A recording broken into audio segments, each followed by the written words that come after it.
గారు మారుతి గారిని మాట్లాడవలసిందిగా రిక్వెస్ట్ చేస్తున్నాం.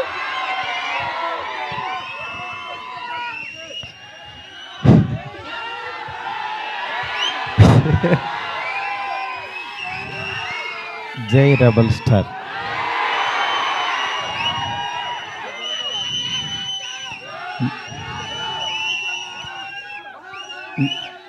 చాలాసార్లు చాలామంది అడిగేవాళ్ళు, కానీ నిజంగా అంటే మాటలు రాని సందర్భం అంటారే, అలా ఉంది ఇప్పుడు పరిస్థితి. ఫస్ట్ ఆఫ్ ఆల్ మనకి గెస్ట్లు వచ్చారు, national media. Thank you so much sir for being here. Welcome to Hyderabad sir. Please have nice food and please take our hospitality. Thank you so much sir. Telugu, Tamil and Kannada everyone. Telugu media గురించి చెప్పక్కర్లేదు. నా first beginning journey నుంచి నాతో పాటు నా family members లాగా నన్ను మందలిస్తూ, నా చేత మంచి సినిమాలు తీయిస్తూ, నన్ను నడిపిస్తూ ముందుకు తీసుకెళ్తున్నారు నా తెలుగు మీడియా మిత్రులందరూ. వాళ్ళందరికీ కూడా థ్యాంక్స్ అని చిన్న మాటతో చెప్పలేను. ఎందుకంటే ఒకళ్ళని ప్రత్యేకం కాదు, నాకు పరిచయం ఉన్న ప్రతి ఒక్కళ్ళు నేను మంచి సినిమా తీయాలని తాపత్రయపడ్డారు. వాళ్ళందరికీ కూడా పేరున చాలా చాలా చాలా థ్యాంక్స్. నెక్స్ట్ డైలాగ్ లేవు, అదే నేను మా ఎస్కేన్ అంతా చించుకోలేను, కానీ బట్ నా ఎమోషన్ అంతా లోపల ఉంటుంది. నా ఇదంతా నేను అంటే ఫస్ట్ ఈ జర్నీ ఒక చిన్న మాటతో చెప్పాలి. ఒకరోజు వచ్చి యువి వంశీ, డార్లింగ్ ప్రభాస్తో సినిమా చేస్తావా అన్నాడు. అదే డార్లింగ్ నేను గోపీచంద్తో చేస్తున్నాను, ప్రభాస్తో అడుగుతున్నావు, ఎందుకు చేయను, అలాంటి ఆపర్చునిటీ వస్తే అన్నాను. సరే రేపు ప్రభాస్ బాంబే రమ్మన్నాడు, ఒకసారి వెళ్ళి కలువు అన్నాడు. అనేసరికి ఆయనకి ఫోన్ చేస్తే టక్మని వెంటనే వెళ్ళాను. వెళ్ళిన తర్వాత చాలా బాగా ఆయనతో అంటే అసలు ఆయన చూడటం అనేదే ఒక గాడ్ని కలిసినంత ఒక ఆనందం ఉంటుంది. అంటే అలాంటి నిజంగా ఆయన కలవడం అంటే ఒక ఆ ఎగ్జైట్మెంట్ ఇది. వెళ్ళిన తర్వాత నేను మాట్లాడే విధానం, ఇంకా ఆయన మనం ట్రావెల్ అవ్వాలనేది, అంటే ఆయన ప్రేమ కథ చిత్రానికి భలే మగాడు వైకి ఆయన చాలా పిచ్చ ఇదనమాట. నాకు అలాంటి సినిమా ఒకటి చేయాలందండి సరదాగా అన్నారు ఆయన. అని అంటే అయ్యో తప్పకుండానండి అని చెప్తే అండి అనొద్దు, డార్లింగ్ అని పిలువ అన్నాడు ఆయన. అంటే ఆయన మనిషిని నచ్చితే ఎంత ఓన్ చేసుకుంటారో చెప్తున్నా. దాని తర్వాత పక్క కమర్షియల్ పెద్ద ఆడలేదు, బట్ అయినా సరే ప్రొడ్యూసరు కమిటీ అయిన ప్రొడ్యూసర్ వెనక్కి వెళ్ళిపోయారు నాకు ఈ కాంబినేషన్ వద్దని. బట్ ఆయన నిలబడ్డాడు, ఆయన ఒక్కడు ప్రపంచానికి. నేనన్నాను నేను కూడా యాక్చువల్గా వద్దులే ఇలాంటి పరిస్థితుల్లో ఎందుకు అని ఒక మెసేజ్ పెట్టేద్దాం ఆయనకి, డార్లింగ్ మనం తర్వాత చేద్దాము పోనని నేను మెసేజ్ పెట్టేద్దామని ఫోన్ తీసి వంశీకి చెప్పా, డార్లింగ్ ఎందుకు ప్రభాస్ గారు ఆయన దీనిలో ఉన్నారు, నాకున్న ఇప్పుడు దీనికి కరెక్ట్ కాదు, ఇలాంటి టైంలో నేను కూడా చేయలేను, నేను ఏదో తేజుతోనే ఇట్లా వెళ్ళిపోతాను అన్నా. అని అంటే సరే నువ్వు ఆలోచించుకో అన్నారు. ఆ రోజు ఈవినింగ్ మళ్ళీ ఆయనే ప్రభాస్ గారు ఫోన్ చేశారు.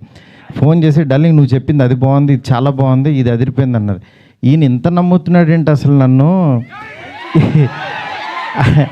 అని ఇంత నమ్మినప్పుడు ఇంత నమ్ముతున్నాడు అనుకుని నేను 2 days ఆలోచించి అరే మనం పని చేయలేము అని వెనక్కి అడిగేస్తే ఇక చచ్చిపోయినట్టే, మనం హైదరాబాద్ వచ్చింది వెనక్కి తిరిగి వెళ్ళడానికి కాదు కదా, అందుకని సరే తేల్చుకుందాం, ఇది ఎందుకు తీయలేమో చూద్దాం అని చెప్పి ఆ రోజు కాల్ తీసుకుని ఆయనకి చెప్పడం మొదలుపెట్టాను.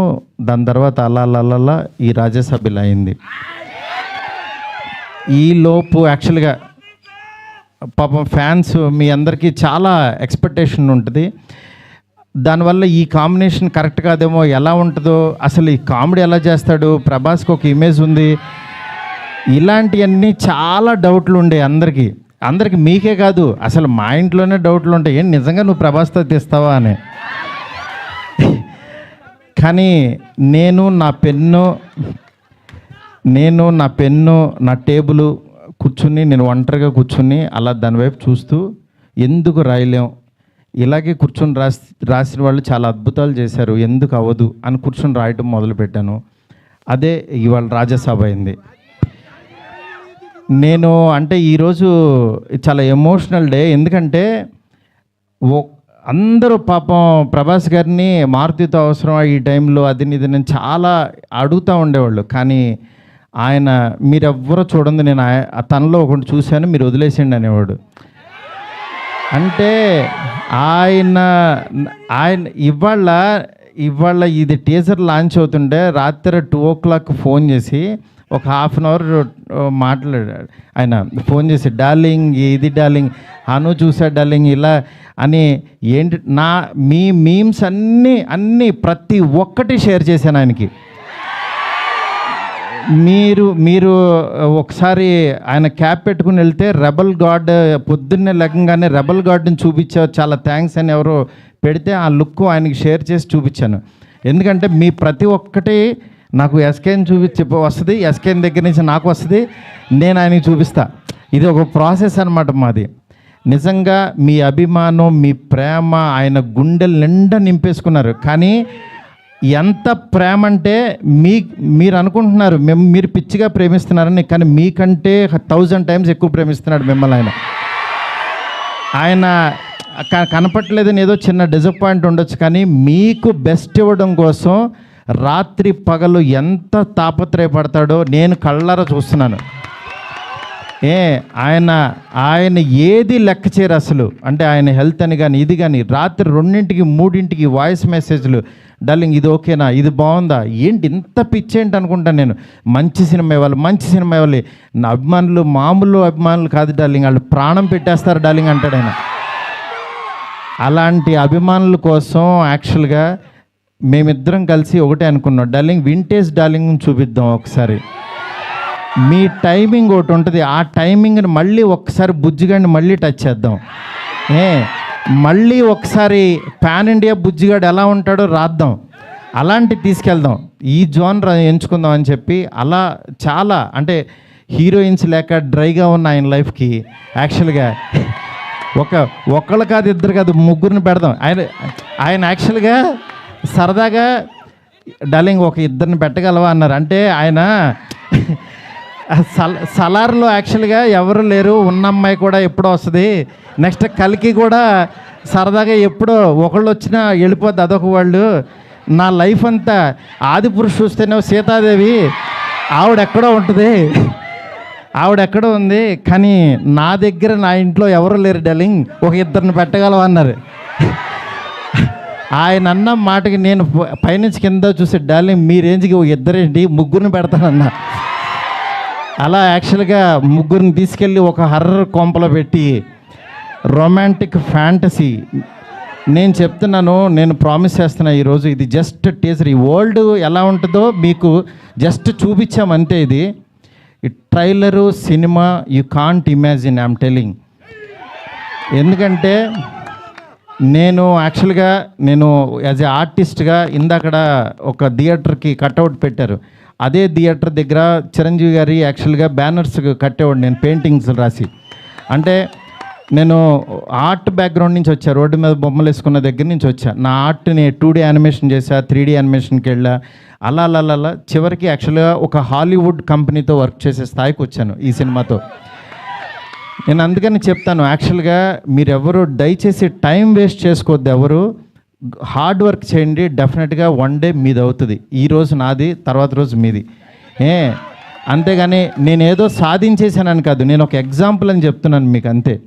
నిజంగా ఫ్యాన్స్ అందరూ, నేను ఎప్పుడు కూడా నా గురించి రివ్యూస్ చదువుకోవడం కానీ పేరు నా ఫేస్ని కట్ చేసి యాక్చువల్గా వీడియోస్లో పెట్టి నాలో లేని హీరోయిజాన్ని మీరు చూపిస్తున్నారు. నిజంగా దానికి మీకు ఏమిచ్చినా నేను చెప్పలేను.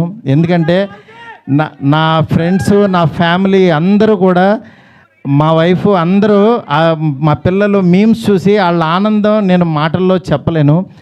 రోజు మీరు ఇస్తున్న ఎనర్జీ, ఈ ఎనర్జీతో ఈ సినిమా ఇంకా బాగా తీస్తాను. ఇంకొంచెం బ్యాలెన్స్ ఉంది, బాగా తీస్తానంటే ఇంకా చాలా తీయలేమని కంగారు పడద్దు. ఆయన వర్క్ ఉంది, నెక్స్ట్ అట్లాగే సాంగ్స్ ఉన్నాయి. ఒకటైంది కదా, కొంచెం ఆగండి, మీరు అడుగుతుంటే కంగారు వచ్చేస్తుంది. ఎందుకంటే ఎప్పుడు ఏం వదలాలో అవి వదులుతూ మీకు ఇదే రేంజ్ క్వాలిటీ కంటెంట్ ఇవ్వడం కోసమే కష్టపడుతున్నాం, టైం తీసుకుంటున్నాం. యా దయచేసి అర్థం చేసుకోండి sir. I hope national media you like the teaser sir. Thank you so much sir. Please encourage me sir, please support us sir. You are coming such a long way sir. Thank you so much. ఇంకేం చెప్పాలో అర్థం కావట్లేదు. నేను మీకు మాట ఇస్తున్నాను, మంచి cinema ఇస్తున్నాను. మంచి సినిమా అంటే మీరు కోరుకునే ప్రభాస్ గారిని ఎలా చూడాలనుకుంటున్నారో ప్రతి క్షణం ఆయన్ని అడ్మైర్ అయ్యి చూస్తారు. ఎందుకంటే నేను ఇంత తీసేసాను సినిమా, ఇప్పుడు దాంట్లోంచి క్రిస్పీగా మీకు బెస్ట్ ఇవ్వబోతున్నాము. Thank you so much. Thank you so much. Next నా టెక్నీషియన్స్ గురించి అందరికీ బాగా చెప్పాలి ఎట్లాగో, ఎందుకంటే ఇంకా చాలా సందర్భాలు ఉన్నాయి. ఫస్ట్ ఆఫ్ ఆల్ నేను ఈ సినిమా ఈ స్టేజ్ ఇలా ఫినిషింగ్ ఇలా రావడం కానీ మెయిన్ కారణం ప్రభాస్ గారి తర్వాత ఓన్లీ వన్ పర్సన్ విశ్వ గారు. ఎందుకంటే విశ్వ గారు ఈ కాంబినేషన్ని ఎవ్వరూ ఆయన నమ్మారు. ఆయన ఒకటే అన్నారు, సార్ బెస్ట్ సినిమా ఇద్దాం, మీరు ఏం కావాలంటే అది చేయండి. ఇప్పటికీ మేము అనుకున్న బడ్జెట్ దాటి ఎట్టెళ్తున్నా సరే ఆయన అస్సలు వన్ డే కూడా మమ్మల్ని డిస్కరేజ్ చేయకుండా మీకు బెస్ట్ సినిమా ఇవ్వడం కోసం కష్టపడుతున్నారు. డెఫినెట్గా ఈ సినిమా చాలా పెద్ద రేంజ్కి వెళ్తుంది. అది మాకు తెలుసు, ఏం జరుగుతుందో మేము చూస్తున్నాము. Thank you so much. Okay, మా డిఓపి కార్తిక్కి, అట్లాగే మా రాజీవన్ సార్కి, మా ఫ్రెండ్ ఎస్కేఎన్కి, నా లెఫ్ట్ హ్యాండ్ రైట్ హ్యాండ్ అన్నీ, అట్లాగే మా శ్రేయస్ మీడియా ఫ్రెండ్స్కి, శ్యామ్కి, సుజిత్కి, ఇట్లా ప్రతి ఒక్కరికి మా మీడియా ఫ్రెండ్స్ వంశీ కాక అందరికీ కూడా చాలా చాలా చాలా థ్యాంక్స్. అట్లాగే ఇక్కడికి వచ్చిన తెలుగు మీడియా మూర్తి గారికి, నెక్స్ట్ నిశాంత్ గారు, అన్వర్, ఇట్లా జీవి గారు, ప్రతి ఒక్కళ్ళు, సురేష్ కొండరెడ్డి, చాలా చాలా థ్యాంక్స్ అండి. Thank you so much. Bye. Thank you so much.